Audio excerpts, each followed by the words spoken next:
ദേവലക്ഷ്മി ഭാഗം 22. അമ്പലത്തിലെ പൂജകളെല്ലാം കഴിഞ്ഞ് ആദിയും ഗൗരിയും വീട്ടിലേക്ക് തിരിച്ചു. വീട്ടിലെത്തിയപ്പോൾ തങ്ങളുടേതല്ലാത്ത ഒരു കാർ കിടക്കുന്നത് ഗൗരി ശ്രദ്ധിച്ചു.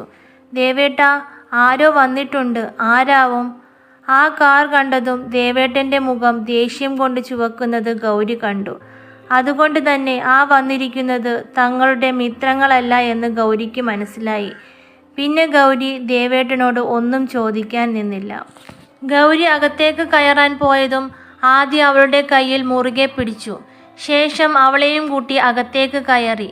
ഞങ്ങൾ ഹാളിലേക്ക് വരുമ്പോൾ ശങ്കർ അങ്കിളിൻ്റെ പ്രായമുള്ള ഒരാൾ കോട്ടും സ്യൂട്ടുമൊക്കെ ഇട്ട് ഇരിപ്പുണ്ട്. തൊട്ടടുത്തായി അദ്ദേഹത്തിൻ്റെ ഭാര്യയെന്ന് തോന്നിക്കുന്ന ഒരു സ്ത്രീയും ഉണ്ടായിരുന്നു. അവരെ ആരെയും പരിചയമില്ലാഞ്ഞിട്ടും ഗൗരി അവരെ നോക്കി ഒന്ന് പുഞ്ചിരിച്ചു. യാത്രയുടെ ഇടയിൽ മോൻ ഉറങ്ങിയിരുന്നു. നീതു വേഗം വന്ന് മോനെയും എടുത്തുകൊണ്ട് റൂമിലേക്ക് അവനെ കിടത്താൻ പോയി. മോൾ ആദിയുടെ കയ്യിലായിരുന്നു. ഡാഡിക്ക് ഉമ്മ കൊടുക്കുന്ന തിരക്കിലാണ്. നീതു മോനെ കിടത്തി തടയൊക്കെ വെച്ച് താഴേക്ക് ഇറങ്ങി വന്നപ്പോഴാണ് മുകളിൽ നിന്നും മേക്കപ്പിൽ കുളിച്ച് നിൽക്കുന്ന ഒരു പെൺകുട്ടി അവളെയും തട്ടിമാറ്റി ആദി എന്ന് വിളിച്ച് താഴേക്ക് ഓടി വന്നത്. അവൾ ഓടി വന്ന് ആദിയെ കെട്ടിപ്പിടിക്കാൻ നോക്കിയതും ആയിഷ് മോൾ അവളുടെ മുടിയിൽ പിടിച്ച് ചുരുട്ടി വലിച്ചു. അവൾ വേദന കൊണ്ട് മുടിയിൽ നിന്നും മോളുടെ പിടിപിടിയിക്കാൻ നോക്കി. എവിടെ? അവൾ വിടണ്ടേ? ഇത് കണ്ട അവളുടെ അമ്മയും അച്ഛനും ഗൗരിയും ഒഴിച്ച് ബാക്കി എല്ലാവരും ചിരി അടക്കാൻ പാടുപെടുകയായിരുന്നു. ഗൗരി ചെന്ന് വല്ലച്ചാലും മോളുടെ കയ്യിൽ നിന്നും ആ കുട്ടിയുടെ മുടി വിടിച്ചു. ശേഷം ശങ്കർ ചോദിച്ചു, മോൾക്ക് ആളെ മനസ്സിലായോ? ഇതാണ് നിത്യാൻ്റിയുടെ സഹോദരൻ നികേഷ്. ഇത് ഭാര്യ പൗർണമി. ഇത് ഇവരുടെ മകൾ പൂജ. പൂജ എന്ന പേര് കേട്ടതും ഗൗരി ഞെട്ടി ആദിയെ നോക്കി. അപ്പോഴാണ് ഗൗരിക്ക് ആദിയുടെ ദേഷ്യത്തിൻ്റെ കാരണം മനസ്സിലായത്. ഇതാണല്ലേ മഹിയുടെ മകൾ ഗൗരി എന്ന് നികേഷ് ചോദിച്ചു.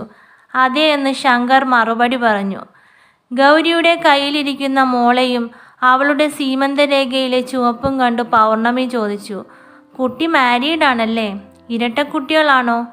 ഇവരുടെ ചോദ്യത്തിൽ നിന്നും ഗൗരിക്ക് മനസ്സിലായി ഇവർക്ക് ഞങ്ങളുടെ വിവാഹം കഴിഞ്ഞ കാര്യമൊന്നും അറിയില്ല എന്ന്.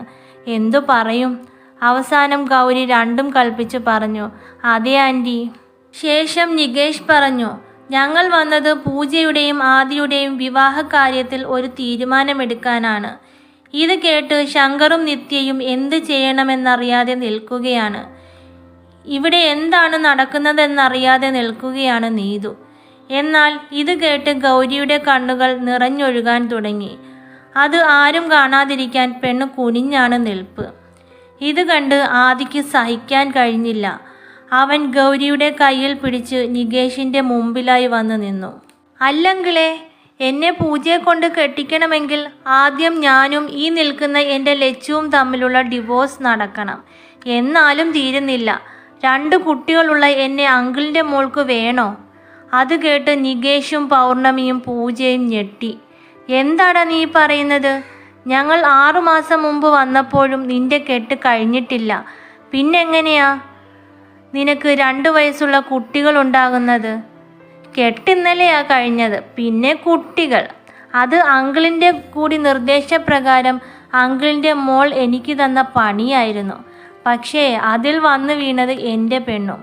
എന്തായാലും പൂജ, നിന്നോടൊരു താങ്ക്സ് പറയാതിരിക്കാൻ പറ്റില്ല കേട്ടോ. ഇതുപോലെ 2 കുട്ടികൾ കിട്ടാൻ മെയിൻ കാരണം നീയാ. ഇതെല്ലാം കേട്ട് പൂജ ദേഷ്യത്തിൽ ഗൗരിയെ തല്ലാൻ വന്നതും ആദ്യം അവളുടെ കൈ തടഞ്ഞു.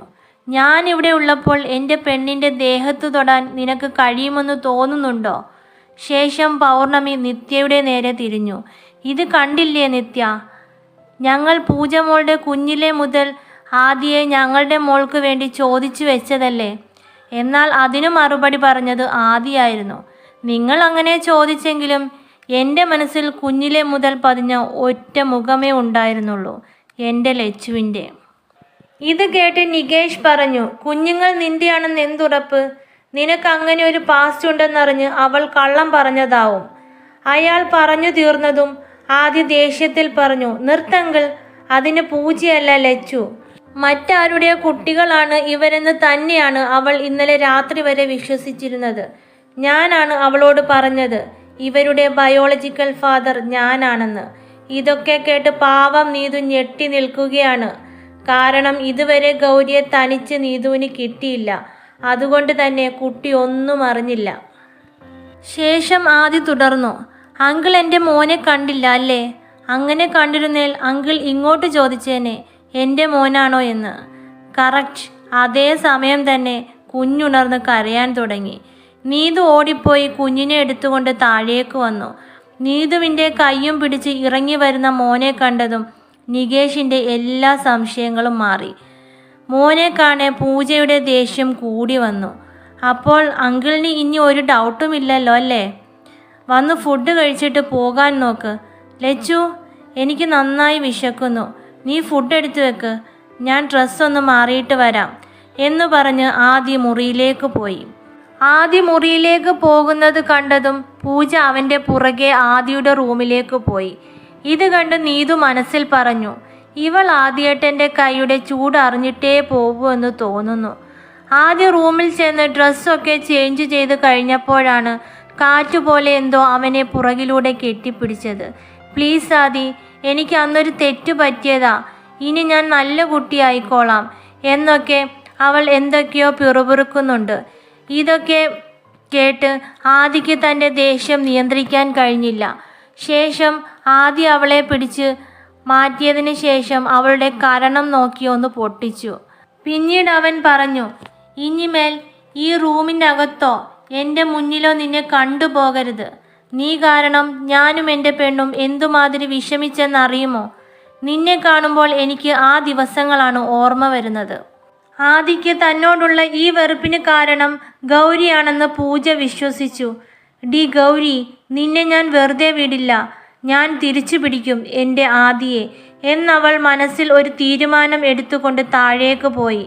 താഴേക്ക് ദേഷ്യത്തിൽ വരുന്ന പൂജയെ കണ്ടപ്പോഴേ നീതുവിന് മനസ്സിലായി, ഇവൾ ആദിയേട്ടൻ്റെ കയ്യിൽ നിന്നും ആവശ്യത്തിന് വാങ്ങിച്ചുകൊണ്ടുള്ള വരവാണെന്ന്. നീതുവിന് ചിരി അടക്കാൻ കഴിഞ്ഞില്ല.